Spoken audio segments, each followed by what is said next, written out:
Hi guys, it's the Forgetful Scholar, and this week we're gonna do a book tag. What was it? What's the tag called? I don't remember.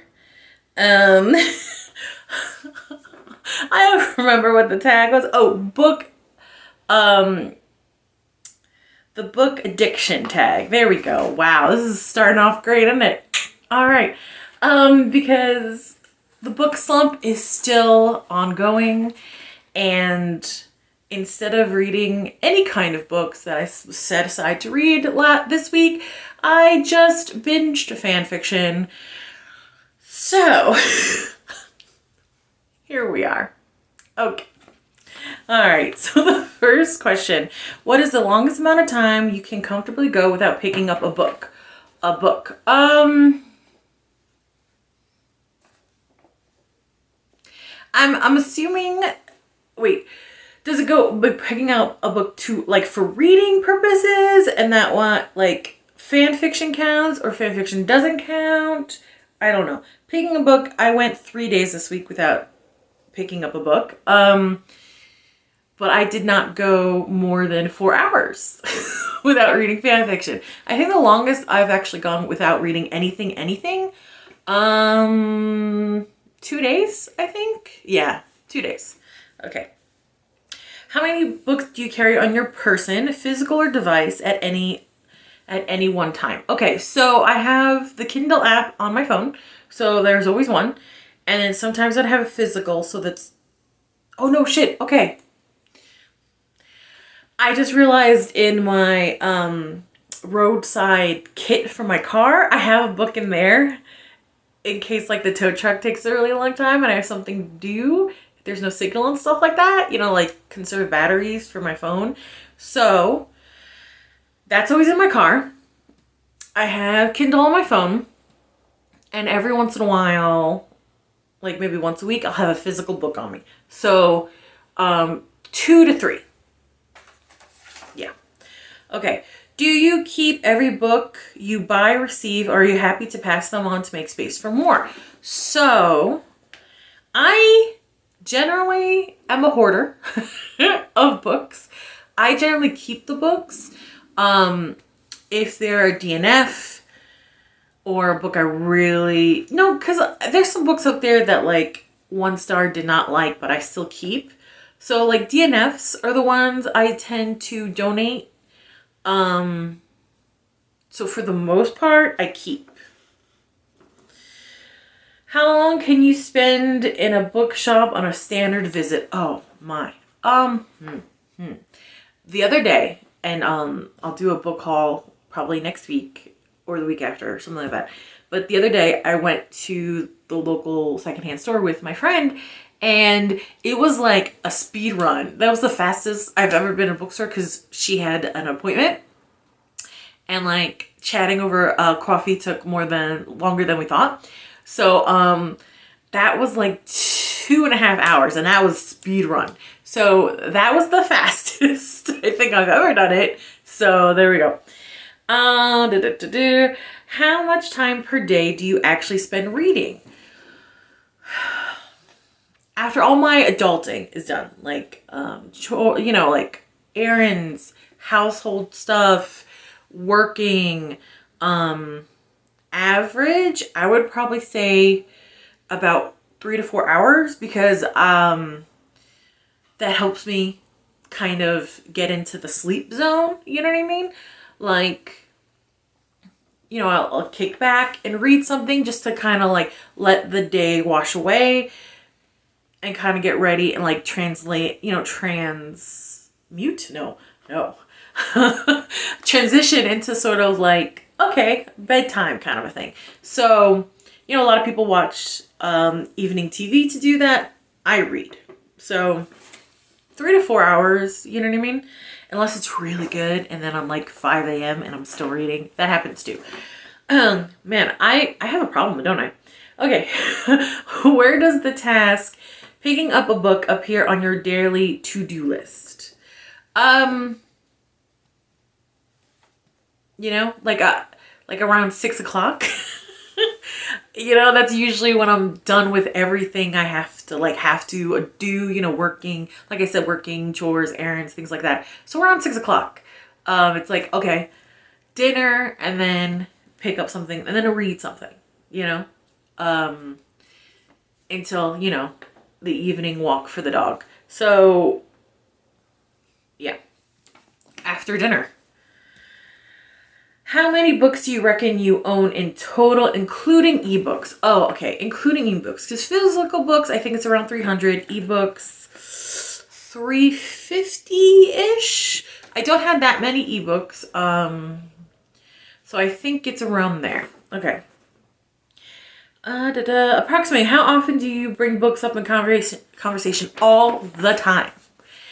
At least I used to. And that's why I started this channel. Because I was just like word vomiting the books I read to my friends and family members around me. And I bet they were sick of it. So I was like, so that's why I have you guys. So like, thank you so much for helping me not drive my closest and dearest to, you know, the depths of insanity. I appreciate it.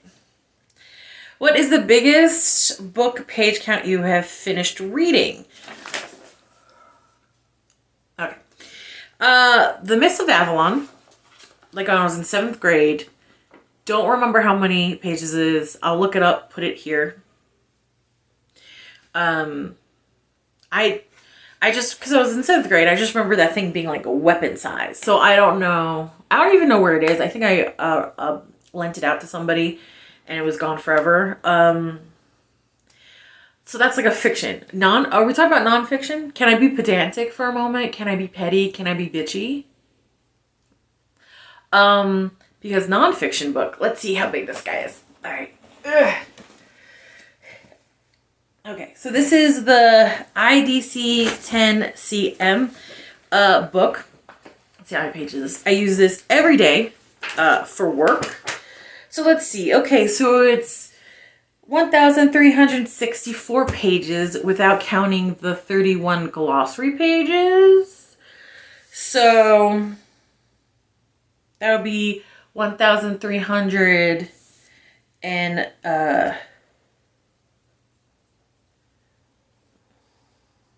95, yeah, 95 pages, and every day.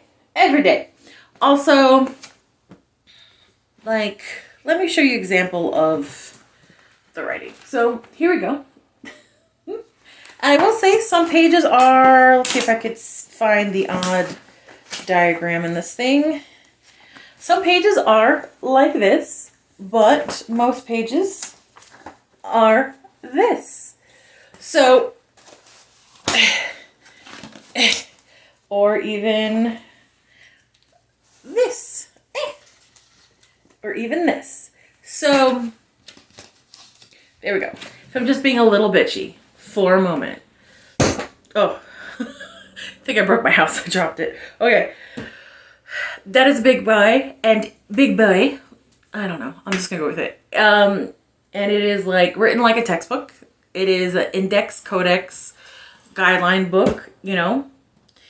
And that is freaking huge. And yes, I've read all the pages. You know, I would hope pages that are in the 1,000 count fiction pages, you know, take you away into the story and you don't even realize how big the book is until it's done and cute doggo scratching the carpet, okay. Because that's the point, right? But for page count, I don't give a shit. Like, if I'm honest with you, I don't give a shit. I've read great books that are 80 pages. I read great books that are 900 pages. I've read crappy books that are 80 pages. And I've read crappy ass books that are 1,000 pages. Like, I don't think the page count matters at all. It's how well the author can get their world across to you. Their story across to you. And let's be honest. A lot of the 1,000-page books, not every single one of them is worth the page count, right? They didn't earn the page count. Just law of probability, not every one is amazing. You know what I mean? So I don't like this page count snobbery that I've been seeing. Like, who gives a flying fuck? I don't. You shouldn't either. It doesn't matter, you know? But like, man, there's some people like, oh, if it's not 1,000 pages, I'm not picking it up. Okay, cool. Don't read fantastic books just because they're 300 pages. You know what I mean? Like, no one's giving you an award for reading a huge shitty book. You know? If you find a book that's amazing and huge, awesome, then the page count shouldn't even matter. You shouldn't even be paying attention to it, right? Because if the book's good, it's taking you away, putting you in that universe. You love the story, right? But if you're constantly aware how big that book is, then I'm sorry, it's not doing its job. It's just not, you know? And sure, finishing a big book, it's nice to kind of pat yourself on the back. Good job. But no one's going to be like, oh man, here's a sticker. Good job. No. So let's just relax about that, okay? Let's just, as long as the story is good and you fall in love with the story, who gives a shit how thick or thin they are? You know what I mean? Okay. Is there a book you had yet to get your hands on against all odds? Search bookstores, online, digging, stalking Arthur. No, I don't really do that. Like, on Twitter, when I had Twitter, the moment I saw the X logo, I uninstalled. It was not worth it up until that point. And then that came on, I was like, done. But like at the most, I would follow the authors there, the authors I like, just to see what's coming up, things like that. I never really, you know, like stalked, tried, like kept abreast of the newest updates, because I like to shop in, you know, thrift stores and secondhand stores and stuff like that. You know, see the books that people really loved, maybe didn't, you know, just like that. So I'm never really on the new release kind of stuff, but that's fine with me. The only time I can only think of like one instance I was really like, I did some stuff out of character to see it, like, oh God, can't believe I'm gonna share this, but all right. So like fan fiction, I've mentioned before, I like it. I never did an account on AO3, you know, because you don't have to read stuff, right? And then this one writer I just loved, to the point that I made a login and bookmarked the series I liked, just because I wanted to know what updates. Like, that is as far as I've ever gone, you know, to follow any kind of author to find out, you know, the new updates and stuff like that. So there we go. I don't really, you know what I mean? I like going to the secondhand store, the secondhand bookstore, the thrift store, and like finding an author that's new to me and like seeing all their back catalog. Fun. You know what I mean? But I don't know. I don't know if I'm making any sense. Is there a book you struggle to finish because you refuse to DNF? Yes. Yes, there is.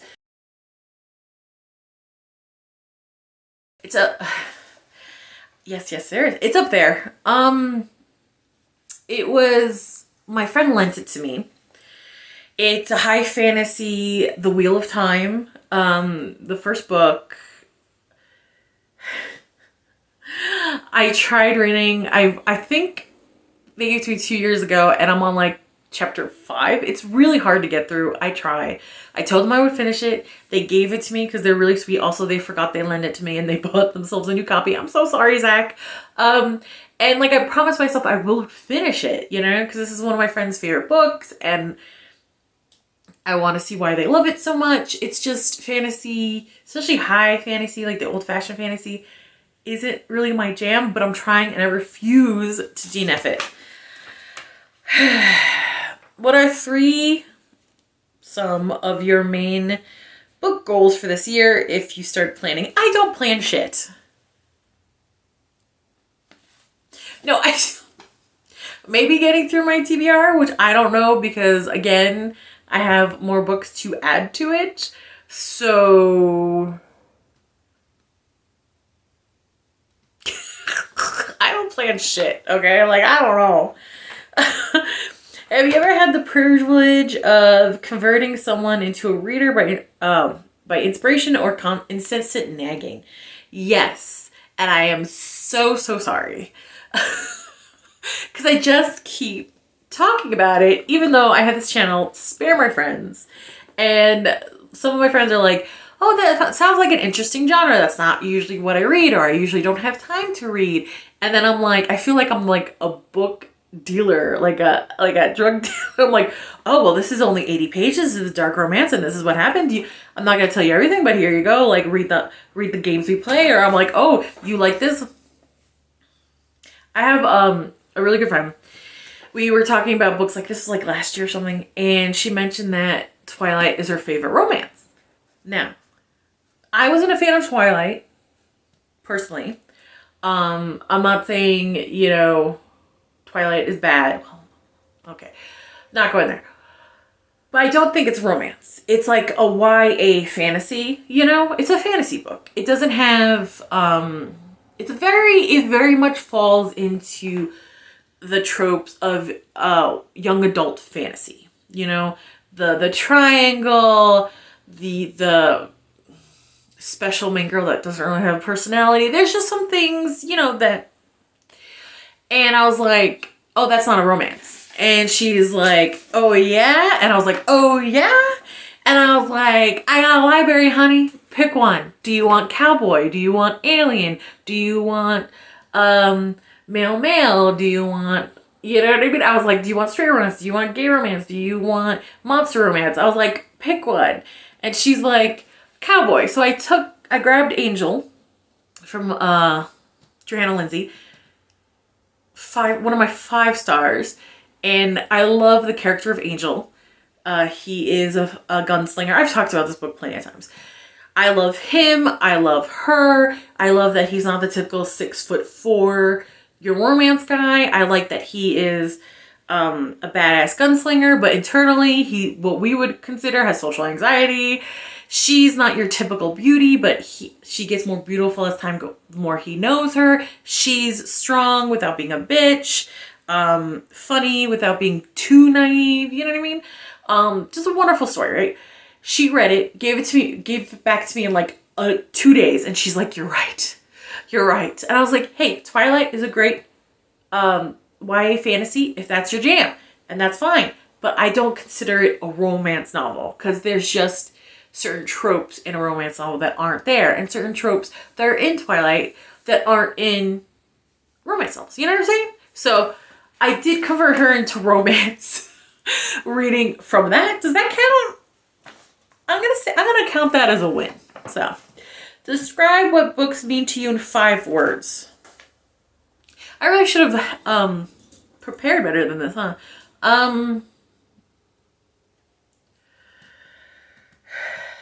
Oh boy, give me a second. 5 words? 5 words?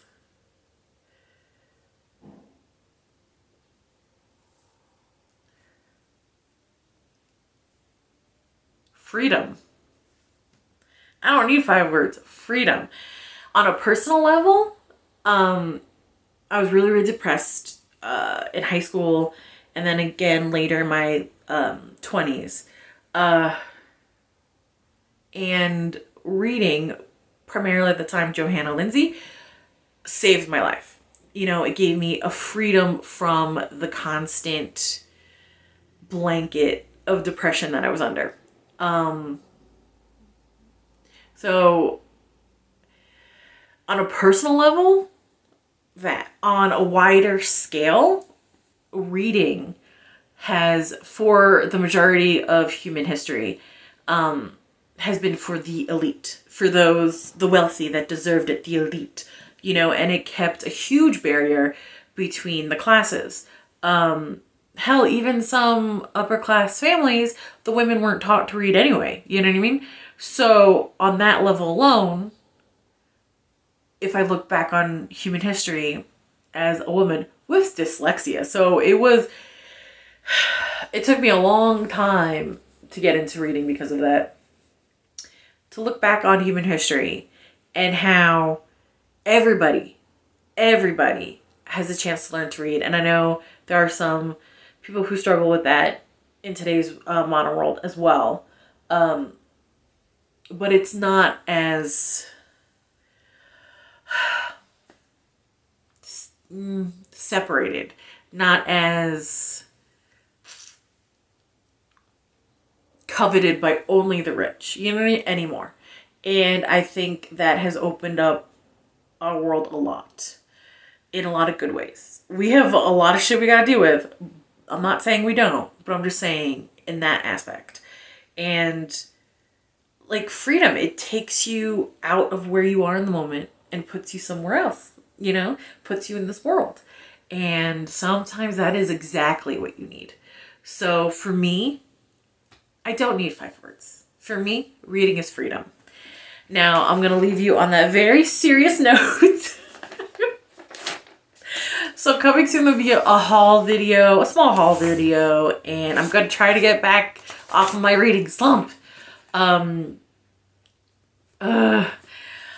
so I don't want too much time for me to get back to the real world. Like, comment, and subscribe, and I'll see you later. Bye.